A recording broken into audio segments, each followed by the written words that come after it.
mahulog sa bangin o mabangga. Yan ang pinagpilian ng isang bus driver na nawalan ng preno sa Pilar, Bohol. Ang aksidenteng yan, aktual na nabidyohan ng mismong pasahero. Yan ay papang disgrasya sa frontline report na ito. Kinukuna ng video ng isang pasahero ng bus ang kanilang biyahe sa Pilar, Bohol. Nang makarating sa pakurbang bahagi ng kalsada, nawala ng preno ang bus. Dito na sila nagpagewang-gewang. Isang maling galaw ay posible silang mahulog sa bangin. Maya-maya, biglang bumangga na ang bus. Ayon sa driver, sinadya na niyang ibangga ang bus kaysa mahulog sila sa bangin. Agad namang rumisponde ang rescue team sa mga sugatang pasahero. May ilang dinala sa ospital, kabilang ang driver ng bus. Biyaheng Lubok sa Bohol ang bus nang mangyari ang aksidente. Wala namang nasawi. Sa Bohol pa rin, nagsalpukan ang isang bus at winged van sa bayan ng Carmen kaninang umaga. Nagtulong-tulong ang mga residente na wasakin ang pinto ng winged van dahil naipit pala ang driver nito. Nasagip naman siya pero 4 na sa pasahero ng bus ang sugatan. Sa investigasyon, nakatulong umano ang driver ng winged van kaya nasalpok ang kasalubong na bus. May pantawag ka ba, ma'am?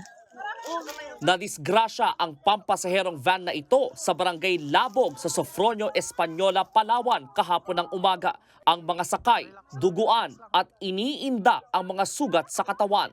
Wasak ang harapang bahagi ng van at basag ang mga bintana. Bakas din ang mga dugo sa sasakyan.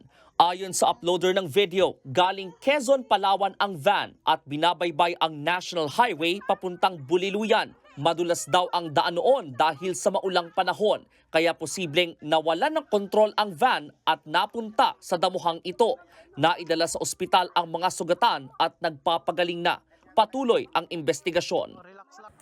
Sa Lopez, Quezon, nagliyab ang mga sasakyang yan matapos magkarambola. Nabangga ng truck ang nakahintong tuktok o tricycle at isang bus sa barangay Candailaya kaninang madaling araw. Mabilis nagliyab ang gasolina na karga ng tuktok dahilan para matrap ang ilan sa mga sakay nito. Dead on the spot ang 4 sa mga pasahero ng tuktok habang 2 ang namatay habang ginagamot. 3 pang kasama nila ang sugatan. Giit ng driver ng truck, nagloko ang kanyang preno. Hawak na siya ng pulis at mahaharap sa patong-patong na kaso.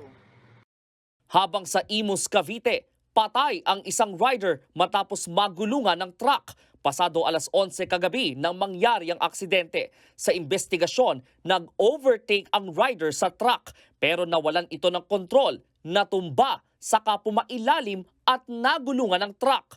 Posibleng maharap sa kaukulang kaso ang driver ng truck. Nagbabalita mula sa Frontline, Brian Basa, News 5. Mga kapatid, Ed Lingaw po, maging maalam at may pakialam sa mga napapanahong balita sa ating bansa. Para sa mas malalimang pagtalakay at paghimay sa mga issue at headlines, tumutok lamang at pag-subscribe sa social media pages ng News 5.